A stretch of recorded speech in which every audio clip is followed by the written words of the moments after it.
Bismillahirrahmanirrahim. Assalamualaikum warahmatullahi wabarakatuh. Halo teman-teman, berjumpa lagi dengan saya Triolanda Saputra, peserta Latsar CPNS golongan 3 angkatan 28 kelompok 4 PPSDM Regional Bandung tahun 2021. Baiklah, di sini saya akan mempresentasikan hasil tugas saya, yaitu tugas individu agenda 1 tentang materi analisis isu efektivitas kinerja individu berdasarkan tupoksi. Baiklah, langsung saja. Di sini ada 4 isu, yaitu isu pertama, kurangnya minat membaca di SDN 014 Geringging Baru. Kondisi saat ini masih banyaknya peserta didik yang pasif dalam kegiatan membaca. Kondisi yang diharapkan, peserta didik lebih aktif lagi dalam membaca. Isu kedua, belum optimalnya kegiatan pembelajaran di sekolah. Kondisi saat ini masih banyaknya guru yang belum menggunakan media belajar dengan optimal, sehingga peserta didik mudah jenuh dan bosan. Kondisi yang diharapkan, peserta didik menjadi semangat, antusias, dan dapat mengikuti proses pembelajaran dengan senang. Isu yang ketiga, belum optimalnya proses pengumpulan dan pengolahan informasi hasil pembelajaran atau pembimbingan. Kondisi saat ini, sistem pengolahan informasi hasil belajar yang sering mengalami gangguan sehingga menghambat proses pengolahan. Kondisi yang diharapkan, adanya inovasi digitalisasi yang lebih efektif dan efisiensi. Kemudian isu yang keempat atau yang terakhir, yaitu belum optimalnya pelaksanaan koperasi kejujuran di sekolah. Kondisi saat ini belum terjalin rasa saling percaya dan kerjasama antara guru dan peserta didik, sehingga peserta didik kurang antusias dengan program koperasi kejujuran. Kondisi yang diharapkan, terjalinnya kerjasama dan rasa saling percaya antara peserta didik sehingga program koperasi jujur dapat berjalan dengan maksimal. Kemudian kita masuk analisis isu kinerja menggunakan metode APKL. APKL di sini yaitu A, aktual, sesuatu yang sedang hangat dibicarakan. P, problematika atau menarik dan mendesak.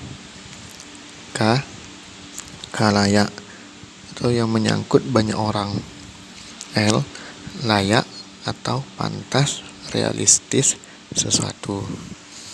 Isu yang pertama, belum optimalnya pelaksanaan koperasi kejujuran di sekolah. Aktualnya ada, problematikanya ada, khalayak tidak ada, layak tidak ada, keterangan tidak memenuhi syarat. Isu yang kedua, kurangnya minat membaca peserta didik. A-nya ada, P-nya ada, K-nya ada, L-nya ada, keterangan memenuhi syarat. Isu yang ketiga, belum optimalnya proses pembelajaran dan pengolahan informasi hasil pembelajaran atau pembimbingan. Kriteria A ada, P ada, K ada, L ada, keterangan memenuhi syarat. Isu yang keempat, belum optimalnya kegiatan pembelajaran.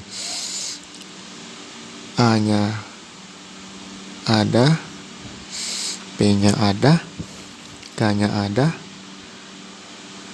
L-nya ada, memenuhi syarat. Kemudian kita masuk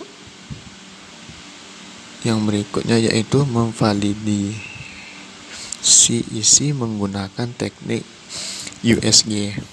USG di sini ialah U sebagai urgensi atau tingkat urgensitas masalah. S seriousness atau tingkat keseriusan masalah. G yaitu growth atau tingkat pertumbuhan masalah. Kemudian isu yang pertama, belum optimalnya koperasi kejujuran di sekolah. U-nya 2, S-nya 2, G-nya 2, jumlah 6, peringkat 4. Isu yang kedua, kurangnya minat membaca peserta didik di SDN 014. U-nya 3, S-nya 3, G-nya 3, jumlah 9, peringkat 3. Isu yang ketiga, belum optimalnya proses pengumpulan dan pengolahan informasi hasil pembelajaran dan pembimbingan. U-nya 4, S-nya 4, G-nya 3, jumlah 11, peringkat 2. Isu yang keempat, belum optimalnya kegiatan pembelajaran di SDN 014. U-nya 5, S-nya 3, G-nya 5, jumlah 15, peringkat 1. Kemudian selanjutnya analisis isu di topoksi menggunakan Fishbone. Yang pertama, media. Di sini adanya kurang menarik, kurang memadai. Yang kedua, metode, yaitu konvensional. Yang ketiga yaitu guru, ada kurang terampil. Yang keempat, materi, tidak tuntas diajarkannya sebelumnya. Belum optimalnya kegiatan pembelajaran. Kemudian yang selanjutnya yaitu analisis isu di topoksi menggunakan SWOT. Di sini sub sendiri itu yaitu S-nya berarti strength atau kekuatan. W yaitu weakness yang berarti kelemahan. O opportunities yaitu peluang. T threat yaitu ancaman. Kekuatan itu kemampuan memberikan inovasi pembelajaran. Yang kedua, latar belakang pendidikan yang sesuai untuk mengoptimalkan kegiatan pembelajaran. 3. Motivasi yang kuat untuk mengoptimalkan kegiatan pembelajaran. 4. Kegiatan pembelajaran menjadi lebih menarik. Weakness yaitu yang pertama, sarana dan prasarana yang kurang memadai. Yang kedua, belum tuntasnya pembelajaran kegiatan sebelumnya. Opportunist atau peluang, yang pertama menambah semangat belajar. Yang kedua, memberikan contoh secara tidak langsung bagi rekan sejawat. Yang ketiga, meningkatkan hasil belajar peserta didik. Yang terakhir, T threat atau ancaman. Yang pertama, belum sepenuhnya peserta didik dalam menerima sistem dan pola pembelajaran yang baru. Yang kedua, kesiapan peserta didik dalam menerima pembelajaran yang baru. Kemudian analisis isu efektivitas kinerja. Isunya yaitu belum optimalnya kegiatan pembelajaran di SDN 014 Geringging Baru, Kecamatan Sentajo Raya, Kabupaten Kuantan Sengi. Penyebabnya yaitu pembelajaran yang kurang menarik dan inovatif serta terbatasnya media, sarana, dan prasarana sekolah. Alternatif penyelesaian yang pertama yaitu melakukan pembelajaran dengan metode yang inovatif dan kreatif. Tahapan setiap alternatif ada 5, yaitu yang pertama, melakukan persiapan dengan berkoordinasi dengan atasan dan rekan sejawat.